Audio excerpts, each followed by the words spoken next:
Buenas amigos y amigas de Agenda Económica, bienvenidos y bienvenidas. Ezequiel Molina y quien les habla, Luis Núñez, de nuevo con ustedes para compartir el contenido de nuestro programa del día de hoy.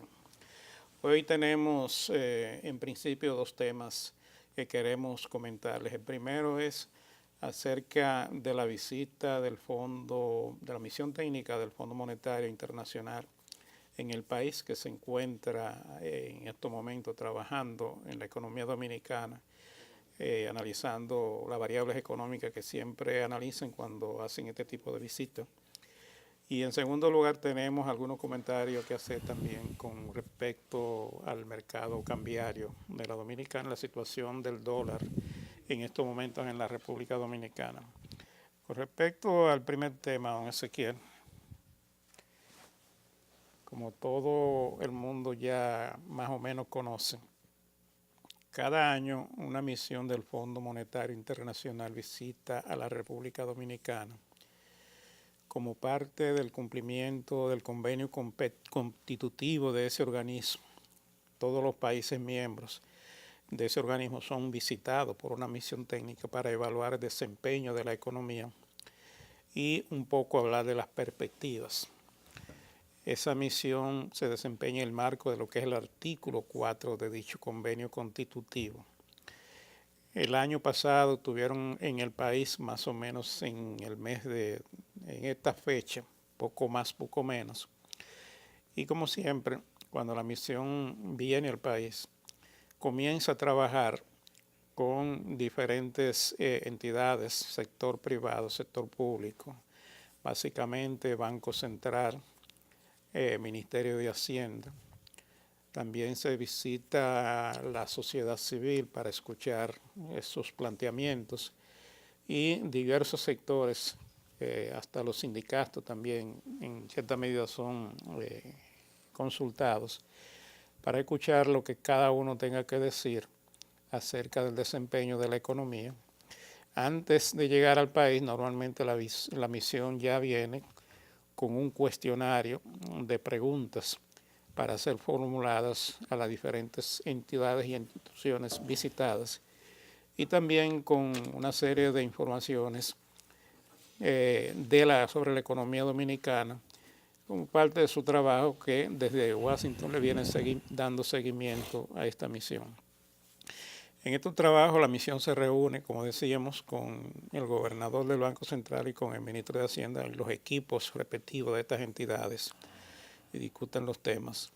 Luego de más o menos dos semanas de trabajo, visitando y tomando información y analizando los datos, hacen una especie de levantamiento de la situación económica y hacen una especie de informe preliminar que es un informe de la misión, no del fondo, porque luego ellos hacen ese informe, lo presentan a las autoridades, lo discuten, entonces se retiran a su país y hacen un informe para el directorio del Fondo Monetario Internacional, que es presentado a ese organismo por la gerencia del Fondo Monetario Internacional para fines de discusión y para fines de decisión o aprobación.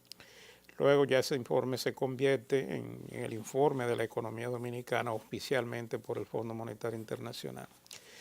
En ocasiones anteriores, el fondo ha venido planteando el tema eléctrico como uno de sus temas de mayor preocupación, el tema de la tasa de cambio, el tema de cómo se financia el gobierno en términos presupuestales.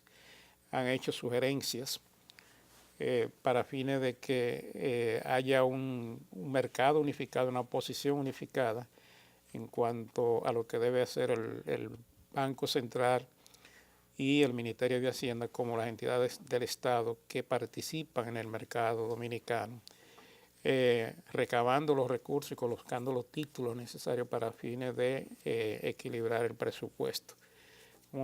Como ya se ha visto para este año, el presupuesto creo que son el déficit que hay que colocar o que hay que buscar en el mercado son unos 82 mil millones o 84 mil millones, ahora no recuerdo exactamente, pero por ahí anda la cifra, que es un 2.3% del Producto Bruto Interno el déficit proyectado para el año 2017, que es más o menos equivalente a lo que ocurrió o va a ocurrir al final en el año 2016. Normalmente hay dos tipos de análisis que hacen dependiendo de cuál sea el objeto de la misión, porque el fondo puede venir para lo que es la rutina, si se quiere, del análisis y seguimiento de la economía dominicana, pero también cuando hay una situación de crisis que las autoridades requieren de la asistencia del fondo, entonces se hace otro tipo de trabajo para lo que se llama un acuerdo stand-by o de tipo de facilidad ampliada, que conlleva un financiamiento del fondo a las autoridades, especialmente para fines de balance de pago, que es un financiamiento más bien al Banco Central, para fines de enfrentar las crisis que haya provocado la llegada del fondo al país. En esta administración del presidente Medina, los primeros 4 años, a pesar de que el presidente Medina encontró una situación deficitaria bastante crítica, porque creo que el déficit se estaba proyectando en cerca de 80,000 millones de pesos para terminar el año 2012. Pero sin embargo, se hizo una reforma tributaria que provocó, que le generó un ingreso, pero que era una reforma que iba a entrar en vigencia en el 2003 y estaba prevista generar ingresos por 1.5% del PIB, que al final solamente ha sido de un 1%. Sin embargo, las autoridades comenzaron a hacer ajustes y a manejar las finanzas públicas y bajaron el déficit en primer año en unos 4% del PIB, de más o menos un 6,8, un 2,8 del PIB en el año 2013, y fue un ajuste bastante fuerte. Y a partir de ahí se ha continuado bajando un poco el déficit de las finanzas públicas. Sin embargo, ya ha llegado un punto en que ese déficit no se puede corregir con ajustes que haga el gobierno por más intenciones, buenas intenciones que tenga, porque ya estamos en un punto en que se requiere de soluciones mayores. Por eso es que se ha estado hablando siempre de que haya un pacto fiscal que tenga como finalidad básica equilibrar las finanzas públicas. El fondo lo que recomienda es que las autoridades trabajen en función de un superávit que permita ir rebajando el monto de la deuda pública destinada al financiamiento del presupuesto. Pero esto requiere un ajuste demasiado fuerte y entonces ya las autoridades tienen que discutir esto a nivel de todos los sectores de la vida nacional en medio de un pacto fiscal. En este presupuesto las autoridades ya han adelantado algunas decisiones, porque a pesar de que tienen unos 62,000 millones, creo, más de ingresos previstos para el 2017, desde ya han comenzado a tomar decisiones para aumentar los ingresos sobre la base de una mejoría en la administración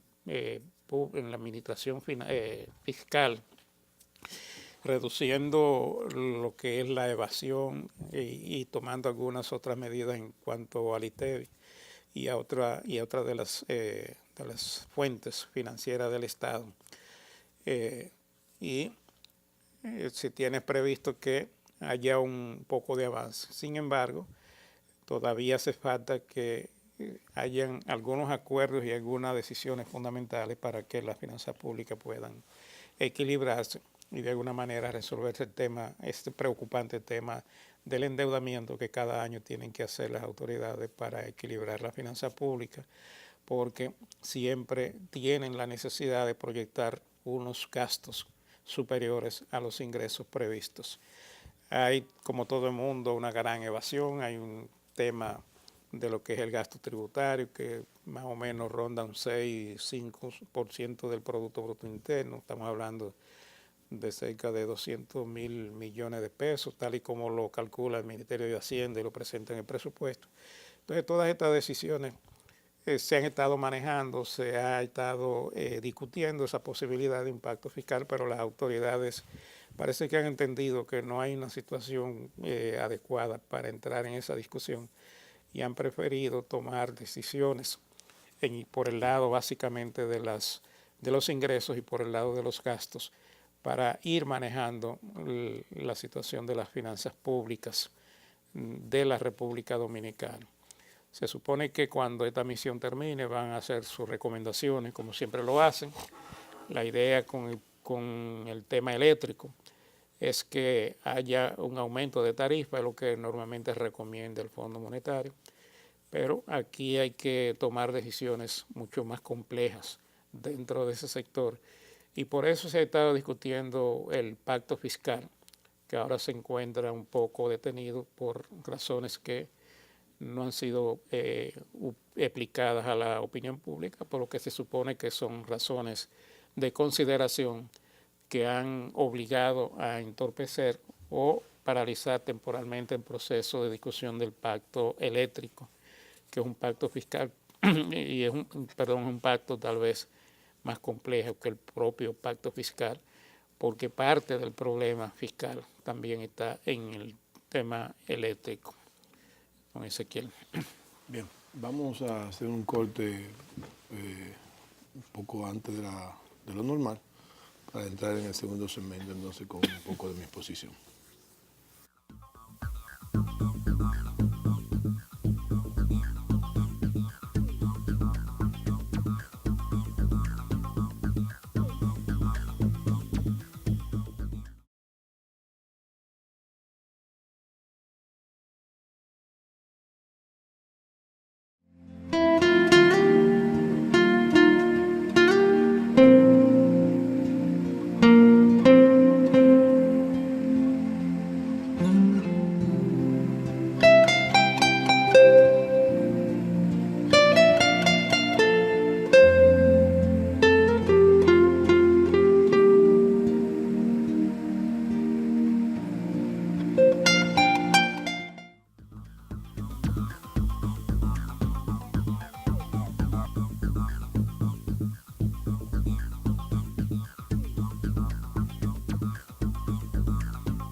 Bien amigos, continuamos con el programa Agenda Económica. Luis Núñez Santana y un servidor Ezequiel Molina Lizardo están analizando asuntos económicos. Siguiendo el tema con el que Luis inició el programa, que era la visita de los técnicos del FMI. Realmente, como decía él, esos técnicos están viniendo todos los años por un acuerdo con el gobierno central. Los reciben las autoridades monetarias principalmente, también visitan Hacienda, visita el Ministerio de Economía y también hacen alguna visita a sectores empresariales. Sociedad civil, sectores empresariales, sindicales. También van al tema eléctrico. No. Ellos hablan con una gran gama de cosas para también llevar a su misión, o sea, hacer una rendición de cómo se percibe la economía dominicana, no solamente son los números, sino de cómo percibe la sociedad la economía dominicana, es decir, cuáles son los niveles de esperanza, de mejoría, cuáles son los niveles de pesimismo que puede tener el dominicano. Ellos reúnen y lo hacen de una manera muy objetiva. En este caso, no hacen ninguna sugerencia casi impositiva, pero ellos de todas maneras en su informe hacen alguna sugerencia, aunque va a depender de las autoridades dominicanas llevarse o no llevarse, porque como no hay un acuerdo stand-by ni puente, ni mucho menos, no hay una obligación de parte del gobierno de hacer ningún cambio que ellos entiendan como gobierno que tengan que hacerse. Sin embargo, eso queda siempre como si fuese asentado, histórico. En un momento determinado, dentro de tal vez 5 años, el gobierno necesita, cualquiera, el que sea de turno, necesitarse de un préstamo del FMI. FMI busca el historial de cómo viene comportándose año por año, hace tal vez un recorrido de 4 años atrás, ve más o menos, hace otro análisis y ahí sí dice, bueno, mira, históricamente tú tienes este arrastre, históricamente tú tienes esto, tú tienes esta fortaleza, hemos visto los análisis que tenemos, estos informes nos dicen que ustedes tienen potencialidades para esto, etcétera, etcétera. Y de ahí depende cómo sería el préstamo, qué monto sería el préstamo. En caso de que hubiera En caso de que necesitara. Ajá. En caso de que así necesitara. Sirven como quiera, los informes sirven. Yo creo que fue muy inteligente de parte de los gobiernos de Leonel Fernández mantener los acuerdos de vigilancia. Porque eso es lo que se llama un acuerdo de vigilancia, que es lo que tenemos ahora. Tenemos acuerdo de vigilancia, significa que te voy vigilando, voy analizando tu economía, voy viendo cómo está todo, cuáles son las expectativas, cuáles son los impactos internacionales que puedes tú tener como vulnerabilidad. Mismo, Ezequiel, una economía pequeña. Y escúchame que te interrumpa. El país no tiene ningún tipo de compromiso con el fondo, porque incluso le pagó la deuda al Fondo Monetario Internacional. Lo que ellos hacen cuando vienen aquí es cumplir con un mandato del convenio constitutivo del Fondo Monetario Internacional, que está en el artículo 4, que establece que cada año una misión visitará el país, pero no es solamente a República Dominicana, es a todos los países, incluso a Estados Unidos, cualquier país que sea miembro del fondo, y evalúan el comportamiento de la economía. E igual que aquí hacen sus recomendaciones. La ventaja que tienen estos acuerdos y esta visita del fondo y los análisis que plantean es que el fondo viene siendo como la puerta del país ante la comunidad financiera internacional. Sí, claro. Porque las evaluaciones del fondo le dan mucha idea a los inversionistas internacionales y a todo el que tiene negocio con la República Dominicana. Son marcos de referencia. Un marco de referencia. Son marcos de referencia. O sea. Y eso ahora es mucho más importante porque el país en los últimos años, como conocemos, ha estado emitiendo deuda en el mercado internacional. Y entonces todos esos inversionistas que han estado poniendo capitales en la República Dominicana le dan seguimiento a la economía día a día. Adicionalmente, esos inversionistas, ya sean instituciones o personas físicas, contratan alguna cosa de calificación financiera, algunas instituciones de calificación, empresas. Calificadora de riesgo. Exacto, que hacen calificación de riesgo y entonces ya determinan. Y esas son las que también acuden a esos informes del FMI. Déjanos ver lo que dice. Vamos a ver lo que dice el FMI o lo que ha venido diciendo el FMI y ahora vamos nosotros también a hacer una especie de... Ellos le ponen como un estrés financiero, lo someten a un estrés financiero, que ven qué capacidad tendría el país de soportar impactos coyunturales de situaciones. Entonces, ha sido muy, muy alentador los últimos informes del FMI año por año. Han sido prácticamente, claro, ven algunas cosas que hay que corregir, pero han sido informes positivos en un gran porcentaje. Porque ellos han recomendado algunas cosas, pero no ha sido de espanto y brinco. No ha sido de espanto y brinco. La economía dominicana ha venido siendo reconocida en los últimos años, como una economía, si no sana, por lo menos que tiene mucho potencial de mejorar, de desarrollarse. Ha sido el único país de América Latina que ha tenido crecimiento sostenido por 10 años, que ha pasado la media de 5%, ha pasado de hecho la media de Latinoamérica, un crecimiento sostenido con una inflación controlada. Eso habla mucho.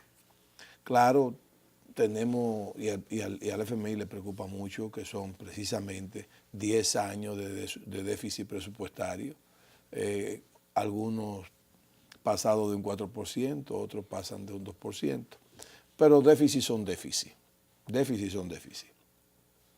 El FMI no es una institución que, aunque la gente la ve muy fiscalista, no es una institución que está buscando prestarte, porque ese no es el negocio del FMI no es ganar dinero como objetivo primario. Gana dinero porque tiene un interés. No es una entidad de intermediación financiera. Exactamente. Es un organismo esa no es su función primaria. Y de control Exacto. de las finanzas internacionales. Entonces, lógicamente, eso le preocupa mucho al FMI. También les preocupa, por lo que hemos leído algunas veces, que son los subsidios no focalizados, sino los generalizados. También los subsidios sostenidos, como que no tienen un fin, inician pero no se sabe cuándo terminan.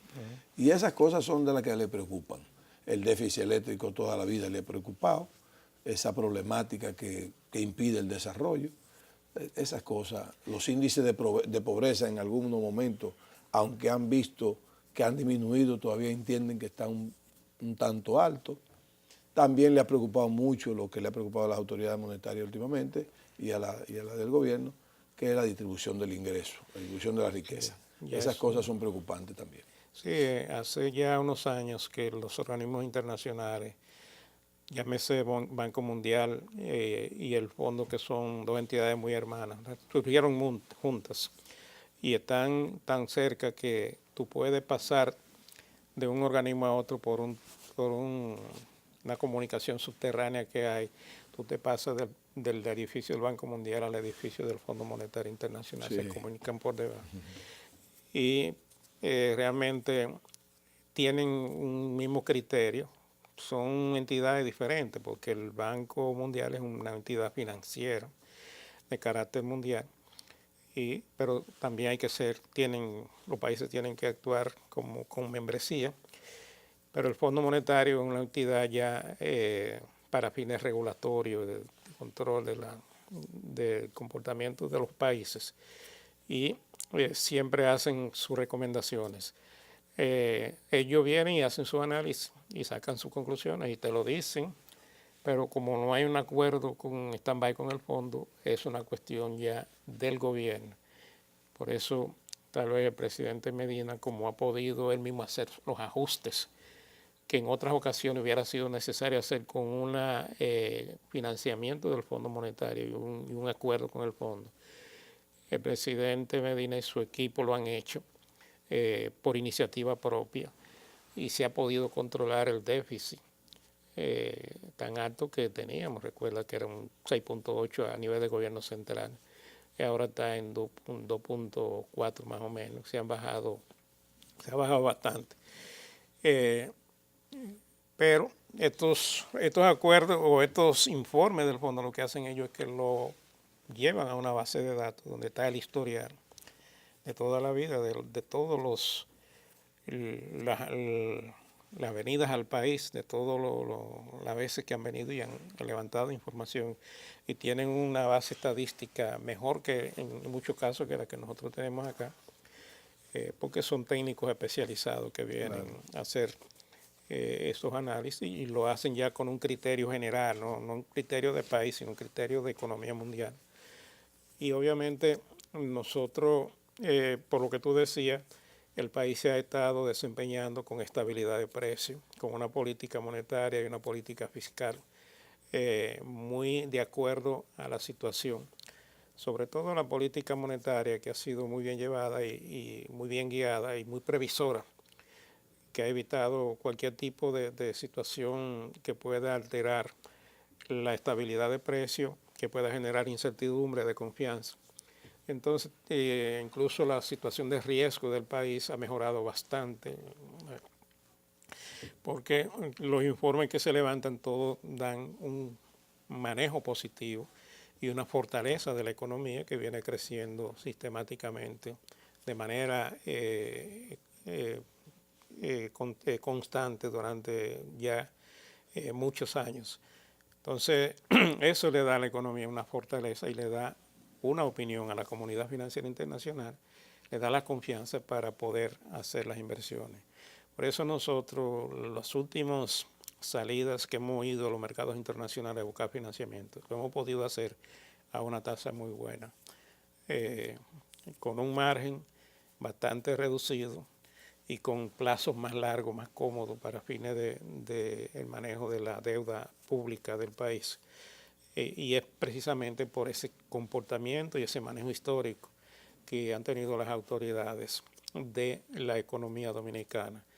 Eso es lo que nos ha dado a nosotros esa base de datos y hemos tenido la suerte de que los gobiernos del PLD por lo menos han sabido manejar o manejarse con las autoridades monetarias. Le han permitido a la Junta Monetaria tener una política monetaria de acuerdo con las circunstancias.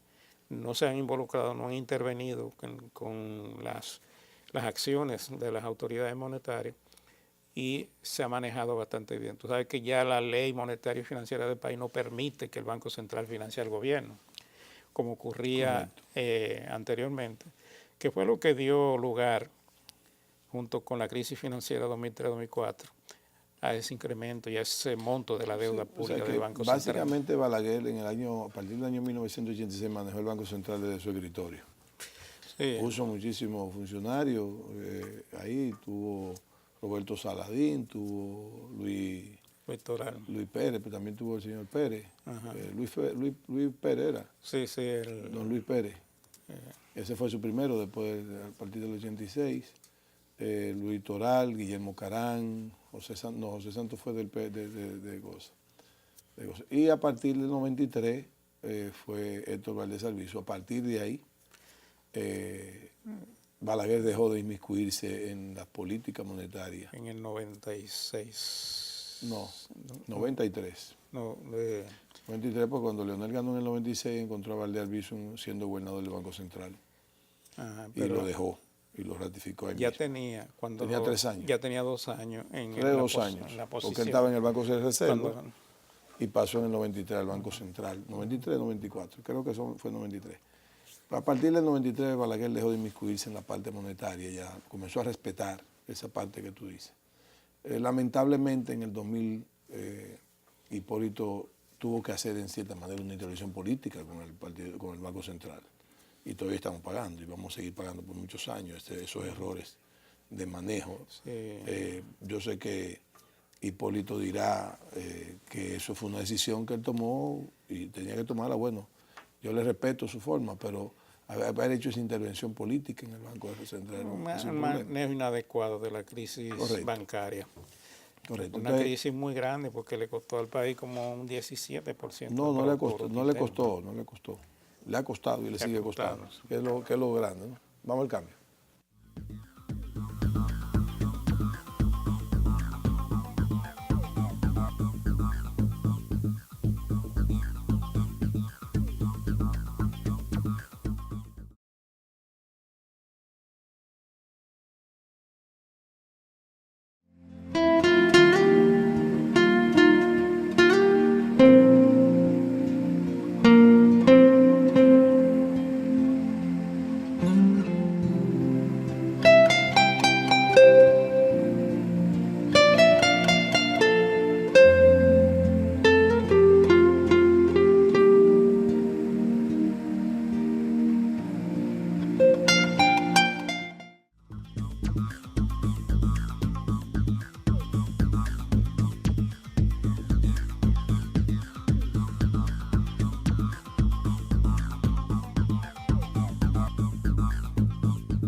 Continuamos con ustedes, amigos y amigas de Agenda Económica. Hoy día estamos hablando con Roberto Herrera acerca del Fondo de Agua.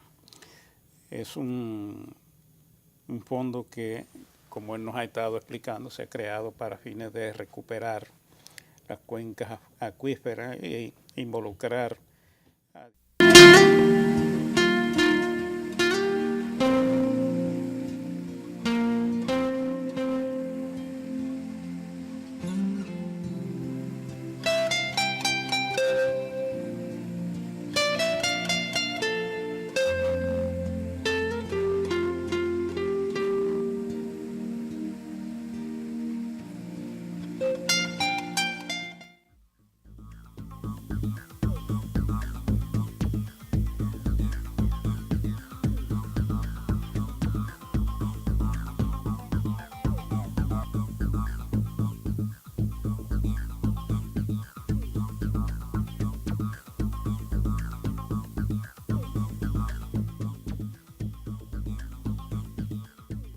Bien, amigos, continuamos con el programa Agenda Económica.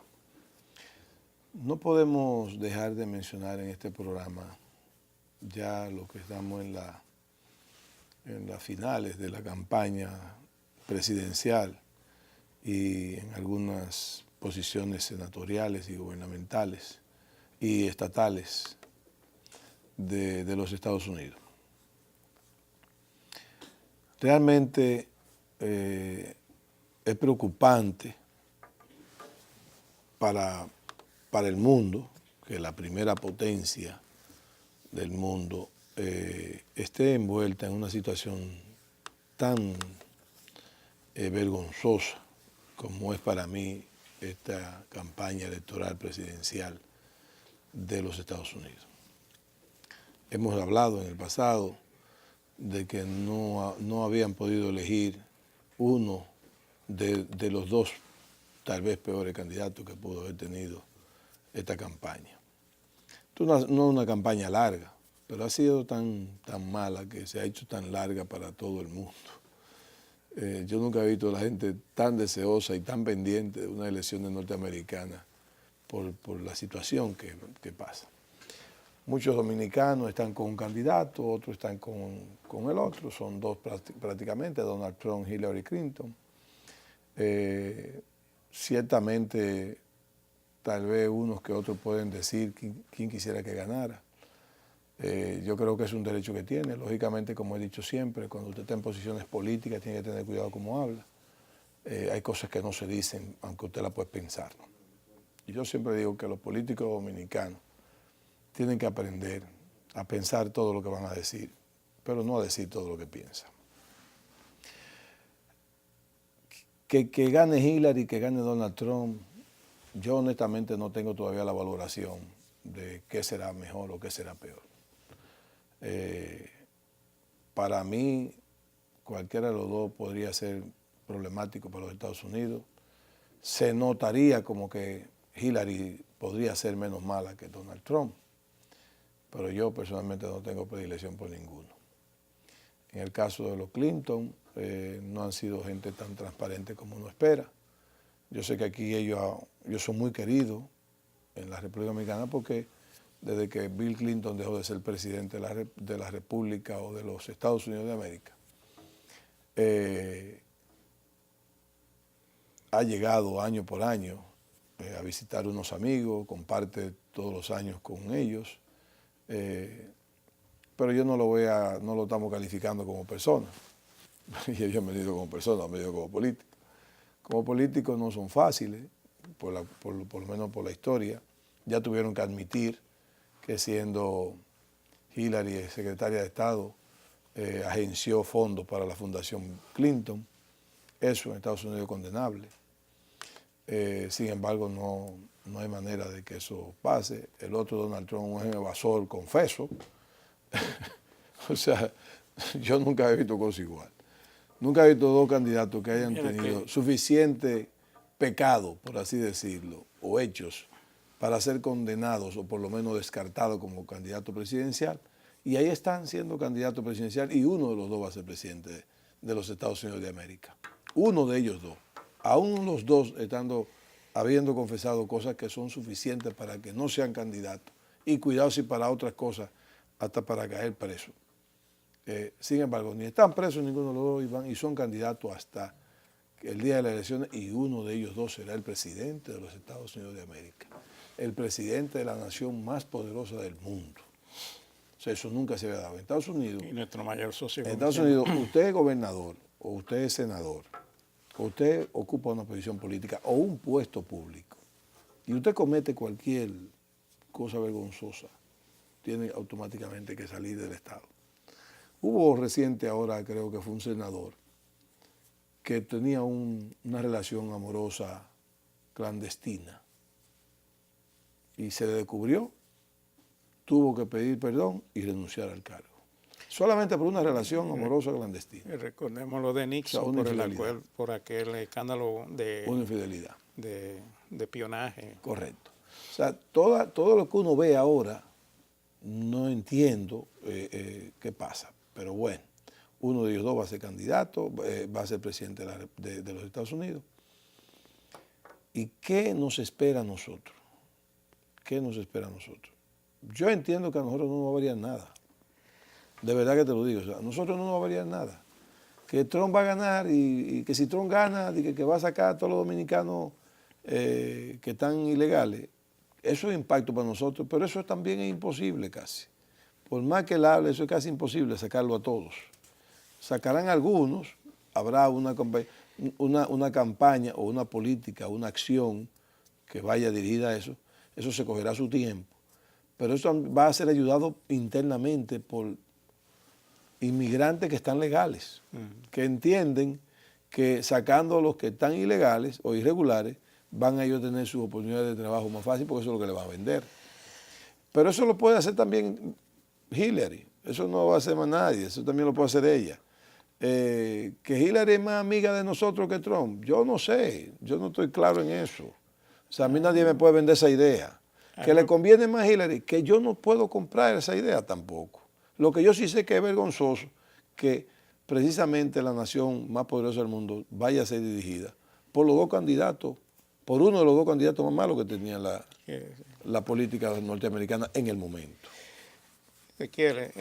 Donald Trump acaba de dar una declaración donde dice que le va a poner un impuesto, creo que de un 30%, a las empresas norteamericanas que saquen sus empresas del país, o sea, las que vienen a zonas francas, buscando empleo barato o empleo menos caro que lo que tienen en Estados Unidos. Eso ya de por sí es en cierta medida preocupante, porque puede provocar no solamente para la República Dominicana, sino para muchos países, un retorno de la inversión, porque cuando tú hablas de un 30%, de un impuesto de un 30%, realmente eso da razón para pensar. Estados Unidos en este momento, el presidente Barack Obama acaba de pronunciar un discurso de apoyo a Hillary, donde está hablando de la cifra de crecimiento de la economía norteamericana y está hablando de la caída del desempleo o del aumento del empleo en la economía norteamericana y eso anticipa incluso eso que ya él ha estado diciendo, es algo que se conoce, y anticipa que ya para diciembre probablemente haya un aumento de la tasa de interés.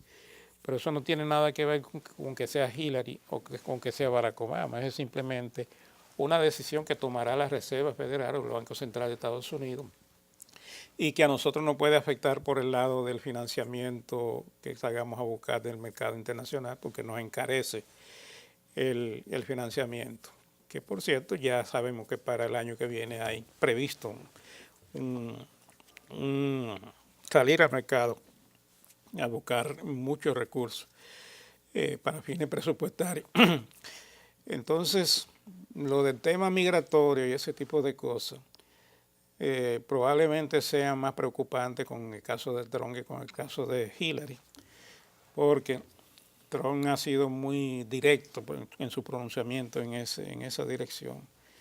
Pero en Estados Unidos se respeta mucho la ley y lo que va a hacer el gobierno es tal vez tratar de que haya más cumplimiento de la ley, pero eso no va a cambiar, desde mi punto de vista, en gran medida lo que significa para la República Dominicana esa gran masa de dominicanos que están allá viviendo y que son remesadores, que nos envían a nosotros o a sus familiares en el país las divisas para que puedan mantener acá y mejorar su situación económica. Todo esto son cuestiones que hay que ponerlas, ¿no?, sobre la balanza y sobre todo la parte económica, porque también nosotros tenemos ya que Estados Unidos es nuestro principal emisor de turistas. O sea, la cantidad de turistas que vienen a la República Dominicana, la mayoría son de Estados Unidos.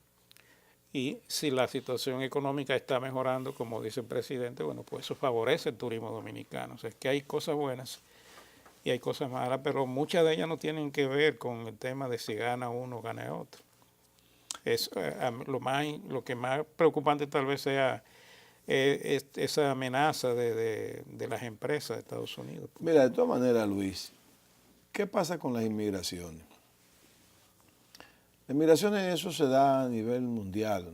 Por ejemplo, la República Dominicana recibe gente y también salen dominicanos hacia otros países. O sea, tú emigras porque tú buscas mejoría, o emigra porque busca tu núcleo familiar. Está bien, o sea, eso es una de cosa u otra. Pero cuando tú emigras legalmente no hay ningún problema. De una u otra manera llegan con visa a los Estados Unidos, dominicanos con visa a los Estados Unidos. Llegar con visa y quedarse no es legal. No es legal. O sea, tú entras legalmente, pero no te quedas con la legalidad necesaria por el tiempo, más para allá del tiempo que te dan para quedarte. A partir de que ya te pasas, ya estás ilegal. Eso no es tan difícil agarrarte. No es tan difícil. Lo que pasa es que Estados Unidos no ha tenido una campaña para eso. Porque si te quedas, tienes que trabajar en algún lado. Para trabajar tienes que registrarte. Ni creas tú que le conviene mucho a la economía norteamericana. Pero en eso de convenir, tú sabes que las sociedades se pueden reciclar. Se pueden reciclar. Habrá que ver qué tanto puede un modelo económico de esa forma, un modelo económico social de esa forma, de lograr que eso le convenga o no le convenga. Lo que no es tan difícil. Ahora, hay unos puritos de no denegarle educación a cualquier persona, no importa su estatus legal que tenga, y también que no lo puede desintegrar la familia. Pero hay una cosa, si la ley te dice que tú estás ilegal, ahí eso hay que hacer una balanza. No puedo desintegrar la familia, pero tú estás ilegal. No puedo negarte la educación, pero tú estás ilegal. Entonces, tengo la posibilidad de sacarte, entonces te invito a salir. Te invito a salir y no hay ningún problema. Esa invitación a salir puede ser que no tenga consecuencia de que tú no puedas volver a entrar, o sí puede tener consecuencias. O sea, la desintegración de la familia, honestamente, y que me disculpen, yo no es que soy un anti-norteamericano, pero sí hay un país que no cree mucho en la familia, los Estados Unidos, aun cuando en sus papeles hablan mucho de eso. Igual no es un país tan democrático como la gente cree, porque un país que ha patrocinado invasiones, que ha patrocinado dictaduras, que ha patrocinado tantas cosas en contra de países que han tenido la voluntad de elegir el gobierno que le dé la gana elegir. Ellos lo han invadido y lo han intervenido. O sea, eso no son democracia. De la familia, a mí que no me hablen, porque si hay una familia que se desintegra rápido es la norteamericana. El norteamericano desde que cumple 18 años sale de su familia. Y solamente se junta. Un llamado día de Thanksgiving Day. Solamente. Si es que lo hacen. Si es que tienen. Van, se matan por cenar en familia el día de Thanksgiving. Yo el único día que veo familia en los Estados Unidos reunida, ni siquiera es el 24, ni siquiera es el 31. Es el último jueves de cada noviembre, año por año. El día de Thanksgiving es el día de la familia norteamericana. Pero eso no se llama un país que habla que va en pro de familia. Eso es un símbolo de ellos, que yo no lo critico, pero que no me hablen de familia. Entonces, si Estados Unidos tiene que buscar la forma precisamente de comenzar a ser un país que vaya en la unión familiar real, que vaya en la democracia en términos políticos, pero la verdadera democracia, respetando los países tal cual como toman sus decisiones. Lo que pasa es que lo hacen todo basado en sus propios intereses.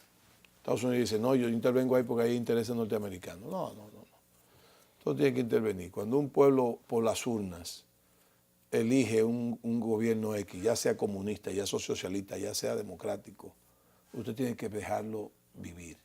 En el caso, por ejemplo, de Venezuela, Estados Unidos obligatoriamente tiene que respetar a Venezuela, aun cuando a Chávez lo eligieron por las urnas, a Maduro también, si hay fraude o no fraude, eso es un problema de ellos. Ahora mismo Venezuela más tarde que temprano tomará una decisión de transformación política. Ellos tendrán que decidirlo. Ellos. Lógicamente, la fuerza de unión de otros países en latinoamericanos pueden llevar a Maduro o a ese régimen a hacer cambios, pero no hay que intervenirlos.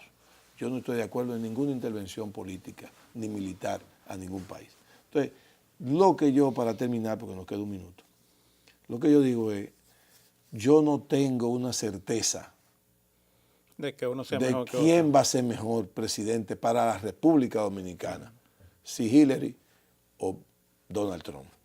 Yo no tengo esa certeza. Yo no puedo decir ante esta tribuna que uno de los dos va a ser mejor que el otro. O sea, yo no sé.